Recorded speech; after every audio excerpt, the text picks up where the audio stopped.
shield or aura that Trump has. Trump, he has his most ardent supporters literally thinking that he's some sort of divine being that was sent down from heaven to save America. I don't really know how DeSantis can compete with something like that. And as far as Hannity goes, he did a good job of deflecting the questions back to the left because what Geraldo was asking him to do would have splintered the right. And Hannity can't acknowledge that someone like Marjorie Taylor Greene is quote unquote crazy because she is Rebecca.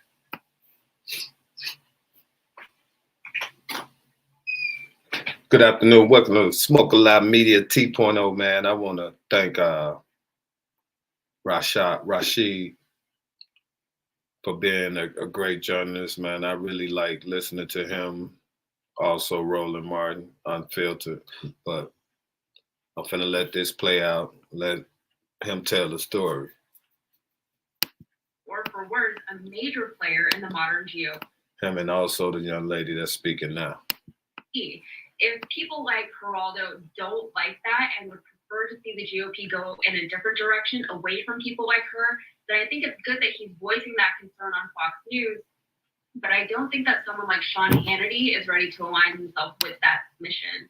If this brand of GOP works for Hannity, he's not going to take it down. Yeah, well said. All right, another tragic piece of information from the death, the killing. Now, we know one of the officers charged with. We missed the updates on the Trump incident that they was expounding about, but this is what I wanted to get to because Rashid he keeping the full coverage from the beginning to the end, so I'm using his content to commentary on his murder. Texting 5 or 6 individuals. The picture of Tyrese Nichols as he was laying there in front of him, sparking question if this was premeditated. I'm going to get to the bottom of some of the rumor mill and also provide context as to why questions loom. Let's do it this way. Put up the pictures full mass. This is a damn shame. Per this week's newly released documents, former officer Demetrius Haley, who was driving an unmarked car, wearing a black hoodie and also talking on his cell phone, forced Tyree Nichols from his car using profanity and then pepper spraying him in the eye. Additionally, Officer Haley never.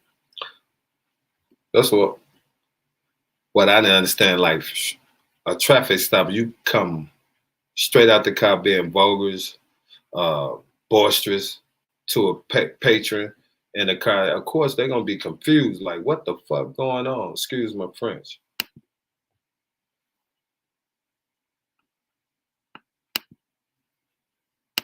Explain why Nichols was being stopped, why he pulled him over, nor that Nichols was under arrest.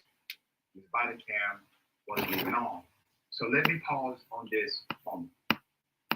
They do have a mandate, policy, to have their body cameras working. Okay, the Scorpion unit has that as a protocol mandate. They also have a protocol mandate to report other officers who engage in criminal activity. That did not happen either.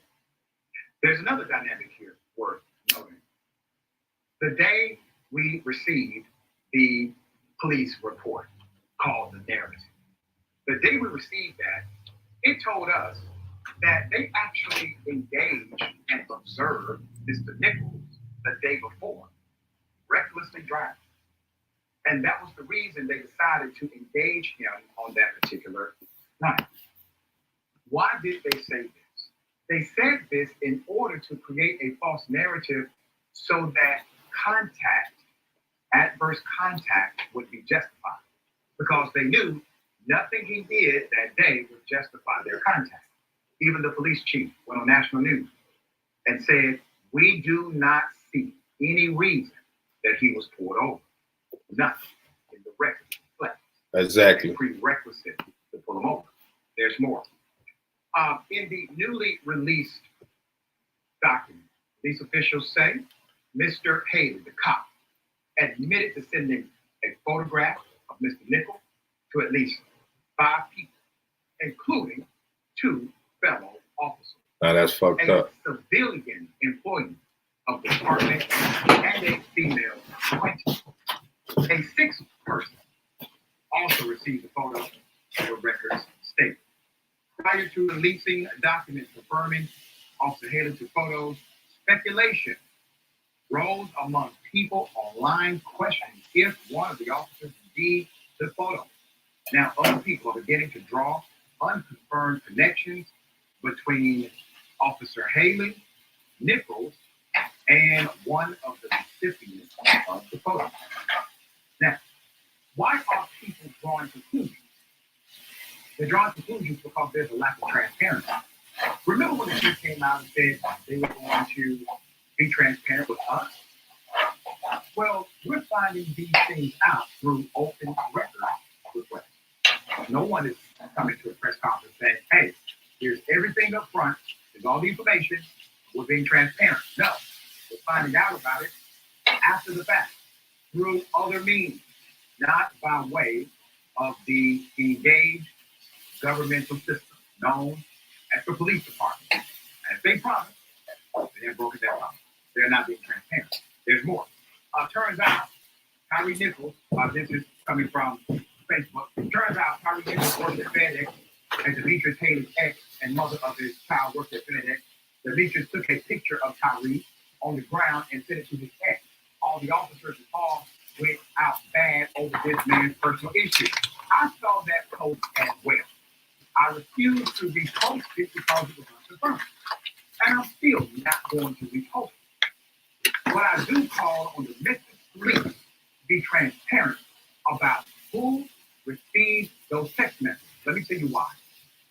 If those pictures that Tyree Nichols went out without any content, meaning no text message content, there was no additional content other than the picture, that would indicate, ladies and gentlemen, that would indicate that the people he sent the picture to, that they were aware of why they were receiving.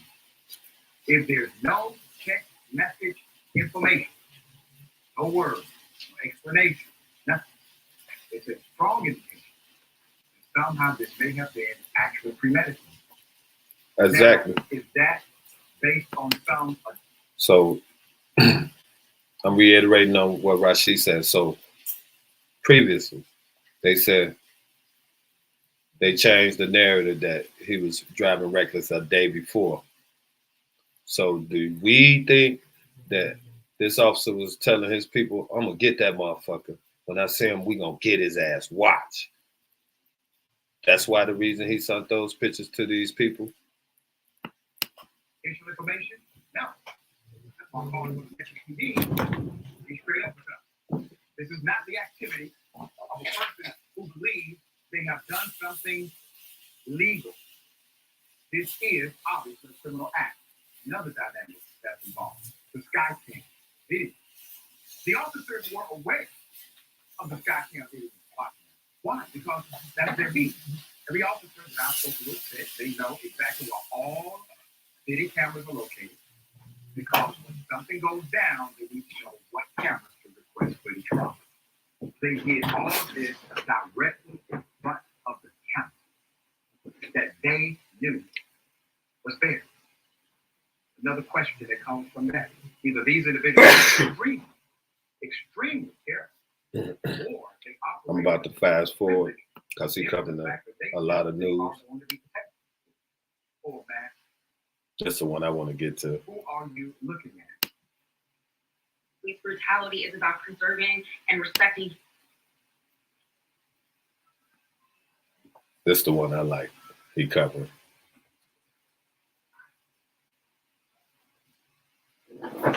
You're not American. Get off of my property. You're not American. Get off my property. Did you have something to do with 9/11, Grandpa? Can you get out? You're not American. Get off my property. If you can get away with it, because I'm American, it's my property. Okay, then give me your full name.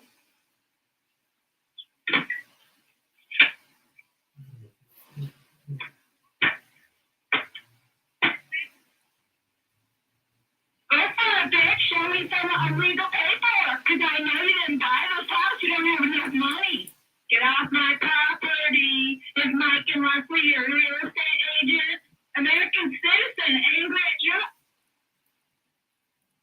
picture full back.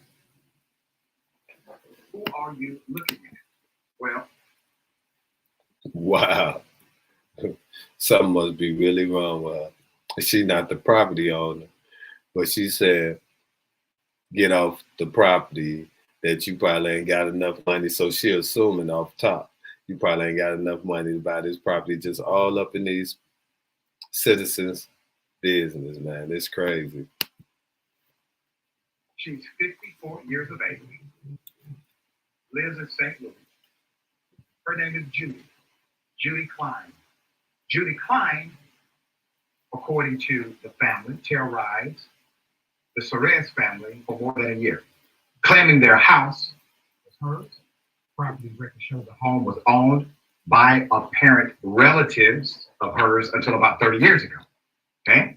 Finally, a warrant has been issued for her arrest on charges of first-degree burglary, first-degree property damage, and unlawful use of a weapon, Trespass. which are all felony charges. Trespass. If she is arrested, she will not be eligible for bond. Let's go to one of the victims.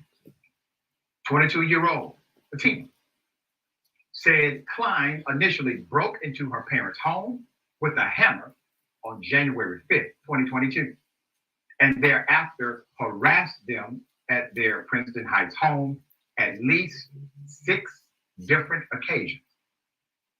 All right? So the parents and 5-year-old sister lived at the house on Lisette Avenue. Said Tuesday she was frustrated that even after 3 prior... Now, would have been wrong if they'd have shot her? Wow. Man, I don't wish no harm on anybody, but God damn. Mental health is real. It took a viral video to get authorities' attention. And an admission from the St. Louis Circuit Attorney's Office that a warrant for the woman's arrest had sat unresolved for more than a year in a drop-off box containing warrants for nonviolent crimes. Circuit Attorney, let's put her up, Kim Gardner. Kim Gardner's office said Tuesday they elevated the application for an immediate review. Police applied for warrants in January 2022 after the break-in, but put the application in what's called a drop-off box for nonviolent crimes. Spokeswoman Elisa Hawk said, police have discretion to flag warrants in nonviolent crimes so they can be reviewed within 24 hours, but did not do so, she said. Asked why it took more than a year to review the case, Hawk said the office prioritizes violent crimes and reviews other cases on a rolling basis. So someone who either A, breaks into your home, attempts to break into your home, threatens to do things to you at your home, all of a sudden those things are not serious crimes. How in the hell did their explanation even make sense? It did not. There's more. All right. So the parents, give you some background. The parents, originally from Mexico, bought and moved into the same home on Lisette Street 6 years ago. Things were fine until that day in January. She said when her father and sister were on the first floor, in the first floor living room, and heard what sounded to be a window breaking in the basement. That's a hell of a situation, right? Her father rushed to the basement door and found Miss Klein with a hammer walking up the stairs. He slammed the door and locked it shut. Wow. What would y'all do if you was in your home with your family and you seen an intruder with a hammer in your house? Klein then left the basement and went around to the front door, where the family's Ring camera caught her beating the door with a hammer. What do you think the intention was? You break into somebody's home with a hammer. You are literally walking upstairs, getting from the basement to the living room with a hammer. What do you believe the person wanted to do? Definitely not have teeth. This is a violent act. All of us would agree. Nobody would say, hey, put this in the drop-off box for non-violent offenders. after the break-in in March. In March, this client was arrested, okay, after she stole mail from the house and attacked Suarez and her husband when they confronted her. What? Damn, so they, like they said, they put the warrant on the back burner, and the woman was allowed to interfere with these people's life again. Damn. Yeah, another violent crime. Another 10 months went by before Ms. Bond returned in December. On 2 occasions, at one point, sitting outside the home for hours overnight. She last returned on the 1st of February, knocking on the door again before apparently trying to pick the lock.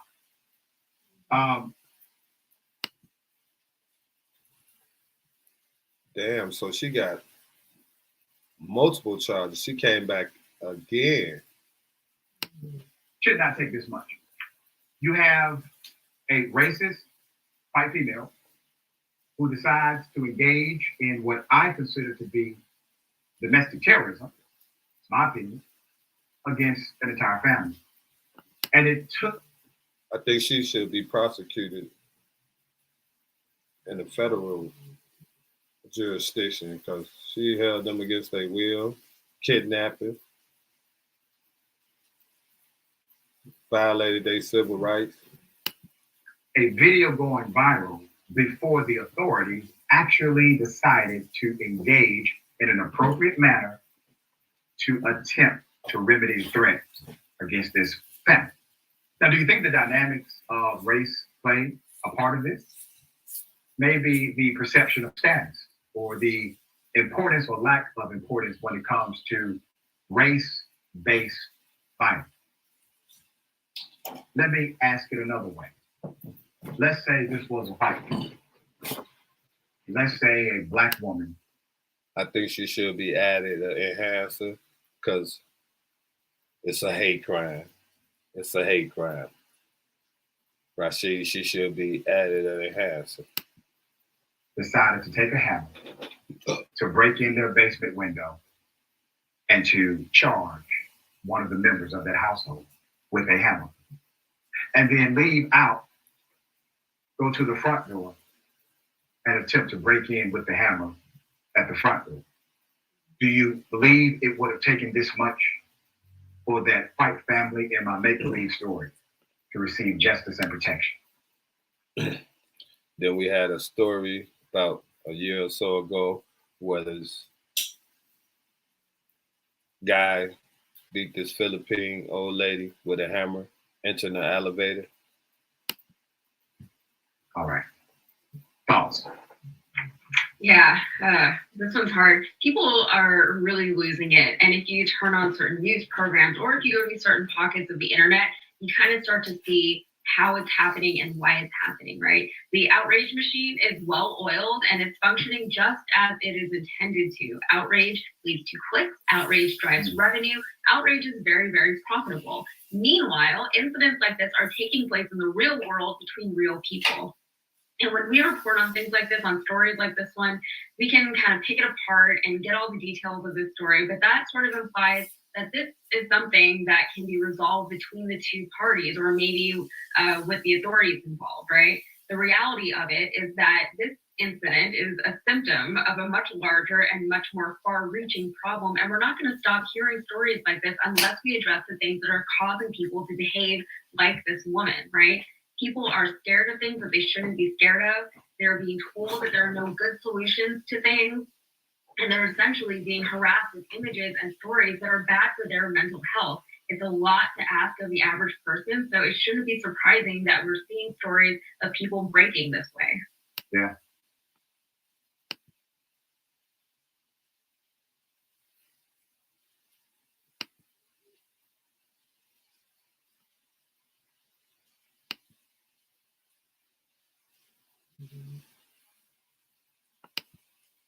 He engaged in no criminality, but every black man in America is aware of the weaponization of tears, of white tears in particular.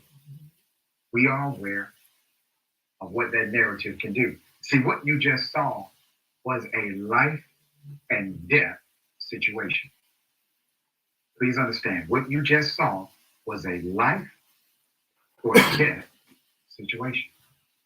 You get a particular cop who responds after dispatch says, woman in distress has been threatened by a young African American male. He may be armed. We don't know. He's aggressive. She's crying. Now the cop is amped up. He comes to the scene, him and his partner, maybe. Guns blazing. Over a lie. Over something that's untrue according to the poster. Now, I know we typically will attempt to say something comedic about it, Karen. This has no comedic value. None. This is dangerous.